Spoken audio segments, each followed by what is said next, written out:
Welcome to Gold Derby. I'm senior editor Denton Davidson here with Emmy winner Laurie McCoy-Bell, personal hairstylist for Bradley Cooper and Maestro. Laurie, congratulations on this film. It's gotten such a great reception from audiences, and you've collaborated a lot with Bradley Cooper. So what were your thoughts when he came to you and said, I want to be Leonard Bernstein, and I want you to come help transform me? Yeah, thanks for having me, by the way. Yeah, Bradley and I go back many years, and it was about 3 or 4 years ago, and he said, I'm going to do this film, you know, Leonard Bernstein story. And I'm like, that's exciting, So we knew way in advance. I knew way in advance because I was working with him, I think, on Guillermo movie, during that time when he found it. So he we just started to just work together with our brains to start to figure out what we were going to do with the look. And we started testing, and it was it really evolved into something amazing because he really wore a lot of prosthetics as well as wigs. And Kazu came in, and we tested for about a year or so, and came up, and he was Leonard Bernstein. It was crazy to see the transformation. It was like what an artist really wants to do, it really hit me in a nice spot, it was a good What was challenge. that?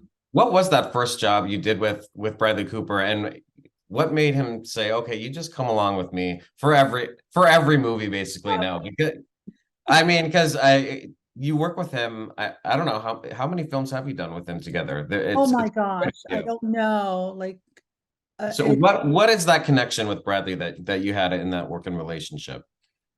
Well, I started working with him. The first movie I did with him was The Wedding Crashers.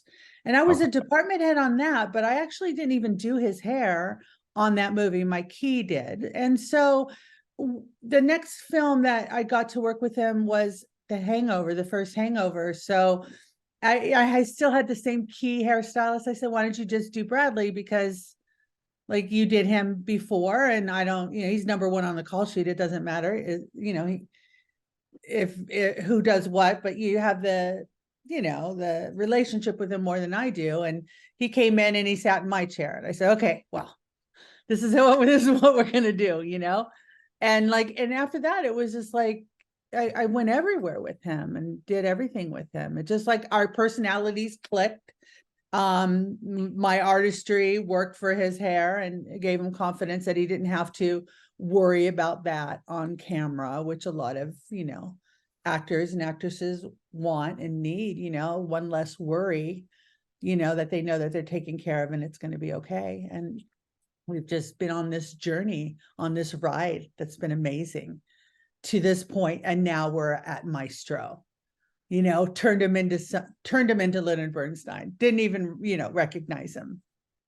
That opening shot is jolting when right at the beginning of the film we see the aged version of him. So it immediately takes you away from Bradley Cooper and you feel like you're watching Leonard Bernstein. So I mean, what did you think when you saw that? What do you feel when you see him transform on screen like that? You have to be proud of that and seeing that work. I am so proud of that. I just because we have a personal relationship on top of that, I just really have I'm really proud of it, proud of his work, his dedication. But it still kind of puts me in awe to look at that on screen.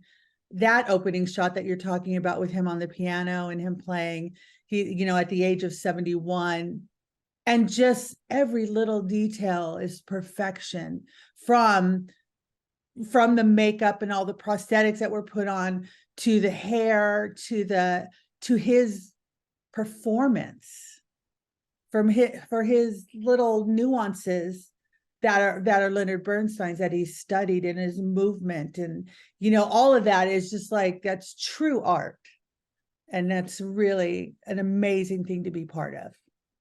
Talk about your collaboration with Kazuhiro on prosthetics. He's an Oscar winner. I've interviewed him one time. He just seems like the coolest person. He's just seems chill.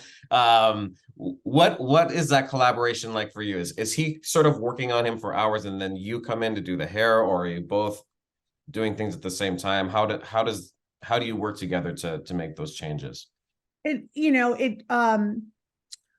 Most of the time I came in at the end. At the beginning of the film, or the beginning, his youngest age of 25 years old, I had to do his hair before. He went to Kazu's chair and then Kazu put on some lifts that hid into the hair that was already done, and then I would get him again at the end.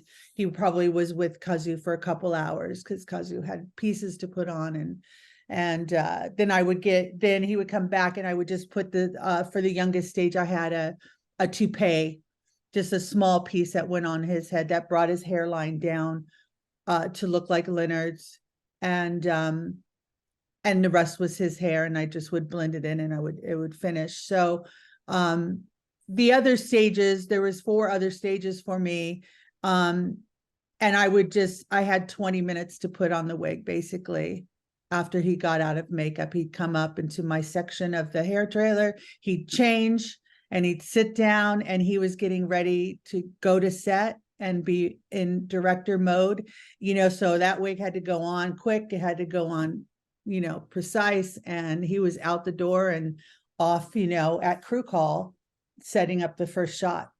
So our calls were very early to get him ready, because the least amount of time it took was 2.5 hours, and the most was like 4.5 hours, depending on the stage. Like the oldest stage obviously took the longest. And you're representing a team here on our panel for us. So Bradley gets the most attention just because it's such a massive transformation. But Carey Mulligan is also fantastic in this movie, and she looks fantastic. And there's a whole lineup of and cast and day players that are throughout the film. Talk about, the team and the looks they were able to do for Carey, who goes through her own aging process and different changes. Yeah, Carey, or Kay Giorgio and Sean Grigg were the hair and makeup department heads. And I know that Carey had gone through several stages, like you said. Some of them were wigs, and some of it was her own hair. The hair changed color during that time. I know the huge cast of people all had little things done to them, hair and makeup wise, and it had to show some aging and some time that had passed. And quite a few of the background people, I mean, there was more than 150 wigs used and on the show. So yeah, no, it was a very busy show for them. I was kind of in just Bradley Cooper world, or Leonard Bernstein world, because we were just totally on a different time schedule than them, but yeah, it was quite a bit of work that everyone put into, and beautifully done, as far as I'm concerned. Beautifully done. And what does that research and pre-production process look like for you? You mentioned that Bradley had talked about this film early on, years before you actually began filming. So as soon as you hear sort of a mention, do you start sort of paging through things? What's your process like and what's the most difficult challenge about portraying someone over a series of decades like that? So immediately after he told me that, after he left my chair, after he told me that he was going to do this Leonard Bernstein, I immediately looked him up, to remind myself what Leonard Bernstein looked like, and started to think of like, that's quite a big transformation that he is going through. I didn't know at that time the script, how it was going to be. I didn't know that it was how it was going to be, and it was going to span for so many years. I didn't know any of that particularly until it got later in the process with Bradley and I, and we would exchange pictures. And when Kazu came on board, there was pictures of each decade, and Kazu and the prosthetics took over for a while to get that perfected. you know, and then we finished with the wigs on top of that and did quite a bit of testing. What was the other part of your question? What was that? I forgot what the other Oh, part. I was just asking how, like, what is the challenge of going over that series of decades like that? Yeah, well, each one was a stage for us. So you know, we had a specific wig and specific prosthetics and a look that we wanted to achieve for each one of those periods. Because it went from 19, what was it, 25 years old to 71 years old. So there was times where we had to put lifts in his face and make him look younger than his actual age, you know, is. And then there was times like stage one for us was his youngest look, and I colored all of his temporarily colored all of the natural gray that he has in his hair to make it look young and richer, you know, like you were 25. And then another stage, you know, I would let that gray come out and I would add a little bit of gray to it, you know, for years later.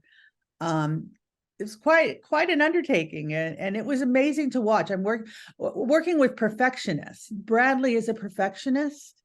Kazu is a perfectionist. I'm a perfectionist. So like all of our brains together, like if we weren't happy with it, we all had to be happy with it 100%. There was no chance for any kind of cheating or error or anything like that. Like we were in 100%. Well, it comes through on screen, and congratulations, Lori, on your fantastic work on Maestro. Best of luck this awards season to the whole cast and crew, and thanks for joining Gold Derby's film, makeup, and hair panel today. Thank you so much.